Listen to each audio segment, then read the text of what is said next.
2월 24일 화요일 아침입니다. 요한복음 7장 37절에서 51절까지 말씀 읽고 나누겠습니다. 명절 끝날 곧 큰 날에 예수께서 서서 외쳐 이르시되 누구든지 목마르거든 내게로 와서 마시라. 나를 믿는 자는 성경의 이름과 같이 그 배에서 생수의 강이 흘러나오리라 하시니 이는 그를 믿는 자들이 받을 성령을 가리켜 말씀하신 것이라. 예수께서 아직 영광을 받지 않으셨으므로 성령이 아직 그들에게 계시지 아니하시더라. 이 말씀을 들은 무리 중에서 어떤 사람은 이 사람이 참 선지자라 하며 어떤 사람은 그리스도라 하며 어떤 이들은 그리스도가 어찌 갈릴리에서 나오겠느냐 성경에 이르기를 그리스도는 다윗의 씨로 또 다윗이 살던 마을 베들렘에서 나오리라 하지 아니하였느냐 하며 예수로 말미암아 무리 중에서 쟁론이 되니 그 중에는 그를 잡고자 하는 자들도 있으나 손을 대는 자가 없었더라. 아랫사람들이 대제사장들과 바리새인들에게 오니 그들이 묻되 어찌하여 잡아오지 아니하였느냐? 아랫사람들이 대답하되 그 사람이 말하는 것처럼 말한 사람은 이때까지 없었나이다 하니 바리새인들이 대답하되 너희도 미혹되었느냐? 당국자들이나 바리새인 중에 그를 믿는 자가 있느냐? 율법을 알지 못하는 이 무리는 저주를 받은 자로다. 그 중에 한 사람 곧 전에 예수께 왔던 니고데모가 그들에게 말하되 우리 율법은 사람의 말을 듣고 그 행한 것을 알기 전에 심판하느냐? 그들이 대답하여 이르되 너도 갈릴리에서 왔느냐? 찾아보라. 갈릴리에서는 선지자가 나지 못하느니라 하였더라. 아멘. 자, 오늘 본문 이해를 위해서 배경을 하나 우리가 알아야 되는데요.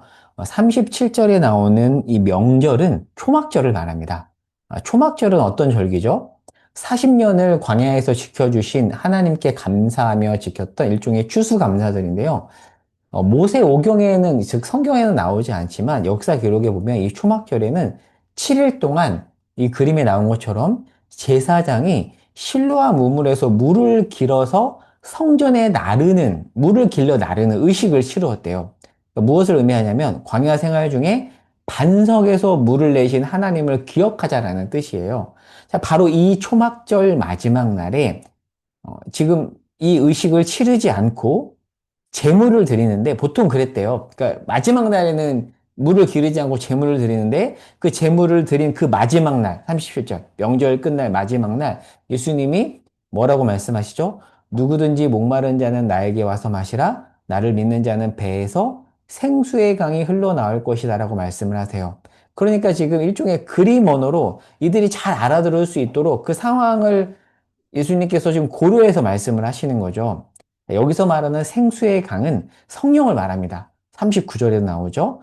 우리는 지금 이 말씀이 확 와닿지 않지만 초막절 의식을 치르는 이 사람들은 이 말씀이 무엇인지 확 와닿았을 것입니다.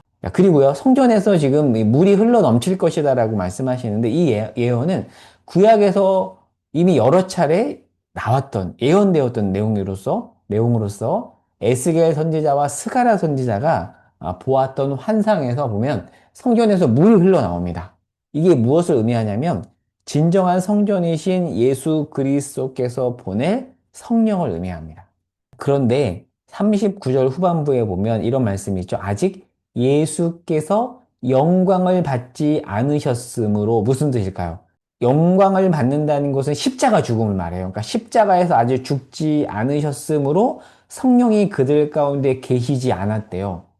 무엇을 의미할까요? 실제 성령이 계시지 않았다라는 걸까? 그게 아니라 적극적으로 아직 활동하지 않았다는 뜻이에요. 왜냐하면 예수님은 죽으시고 부활한 이후에 사도행전에서 예수님이 이제 승천하시면 그때 오순절 성령 강림 사건으로 성령께서 본격적으로 활동하시잖아요.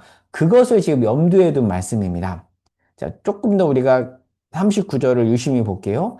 예수께서 영광을 받지 않았다라는 게 십자가에서 아직 죽지 않았다라는 뜻이잖아요. 다른 말로 한다면 예수님의 영광은 무엇을 통해 드러난다는 거죠? 십자가 죽음으로 드러난다라고 말합니다. 여러분, 요한복음에서 강조하는 영광이 있습니다. 그 영광은 십자가 영광이에요. 자기를 내어주심으로 드러내는 영광. 죽음을 통해서 다른 사람을 살림으로써 나타나는 영광. 그 영광이 기독교에서 말하는 영광입니다. 우리가 생각하는 영광과 다르죠. 우리 영광은 내가 바라는 대로 뭔가 이루어지고 내가 돋보이는 게 영광이라고 생각하지만 요한복음에서 말하는 영광은 전혀 다릅니다. 자, 이어서 조금 더 볼게요. 대제사장들과 바리새인들의 지금 반응을 보면 지금 이 모든 상황을 옆에서 지켜봤겠죠. 이들은 구약에 정통했습니다. 하지만 이들의 어두운 눈이 예수님의 말씀을 이해하지 못하게 만들어 버립니다. 그리고 당장에 예수님을 빨리 죽이고 싶어서 경비병들에게 잡아오라고 말을 하죠. 그러나 놀라운 일이 벌어집니다. 경비병 중에 일부가 예수를 믿습니다. 그리고 니고데모는 공회원, 사내들인 공회원이니까 이 당시 종교 지도자들 속에 들어가는 이에요. 그가 반응합니다. 그러니까 요한복음의 흐름과 일맥상통하죠. 대다수가 받아들이지 못하지만 소수는 받아들이는데 지금 그 소수 중에서 경비병은 레위인 중에 한 부류거든요. 그들이 일부와 공회원 중에 니고데모가 반응을 합니다. 니고데모는 나중에 이제 변화돼서 아리마대 요셉과 함께 예수님을 장사 지내기도 하거든요. 자, 이제 이 내용을 정리하고 적용해 볼게요. 오늘은 영광이라는 단어에 초점을 두겠습니다. 요한복음이 말하는 영광은 십자가 영광입니다. 여러분, 영광이 무슨 뜻일까요? 영광을 히브리어로 카보드라고 하는데요. 카보드는 무겁다라는 뜻이에요. 직역을 하면. 그러니까 하나님의 영광이 드러났다는 것은 하나님의 그 존재의 무게감이 제대로 드러났다라는 뜻이에요. 다른 말로 한다면 하나님의 영광이 드러난다는 것은 하나님의 하나님 되심, 하나님의 본성이 제대로 드러났다라는 겁니다. 그러니까 단순히 내가 원하는 대로 일이 풀리고 뭔가 잘 되고 내가 높아지는 것이 영광이 아니라 하나님의 하나님 되심이 제대로 드러나는 건데 하나님의 하나님 되심이 가장 제대로 드러나는 사건이 뭐죠? 십자가 죽음입니다. 그러나 이 당시 종교 지도자들은 어떤 영광을 구했죠? 십자가 영광과 전혀 다른 영광을 추구했습니다. 여러분, 기독교는 십자가로 영광을 드러내는 종교입니다. 그런데 우리는 그 십자가 영광을 어떻게 생각하고 있을까요? 사실 여러분, 내가 죽고 남을 살리는 것이 얼마나 힘든 일인지 여러분 잘 아시잖아요. 싫죠. 모두가 외면하는 길입니다. 그런데 기독교의 영광은 십자가에 있습니다. 예수님이 이것을 계속해서 강조하는데 그게 싫으니까 구약을 잘 알매도 불구하고 종교 지도자들이 그 영광을 거부합니다. 오늘 이 말씀을 토대로 우리가 다시 한번 마음속에 새겼으면 좋겠습니다. 미련해 보이는 십자가 영광이 성경이 말하는 진짜 영광입니다. 우리가 그 영광에 함께 참여했으면 좋겠습니다. 세상이 볼 때는 미련해 보이는 그 영광, 그러나 가장 명예스러운 영광, 그 영광에 함께 참여합시다. 기도하겠습니다. 주님, 십자가 영광을 구합니다.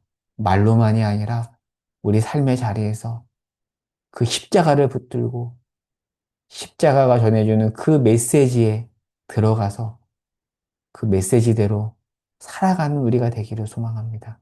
십자가를 기꺼이 지고 누가 알아주지 않고 오해할지라도 그 길을 가는 우리가 되게 하옵소서. 우리 교회가 십자가를 지는 교회가 되게 하시고 오늘 하루 나의 삶이 십자가의 길을 쫓는 삶이 되게 하옵소서. 예수님의 이름으로 기도합니다. 아멘.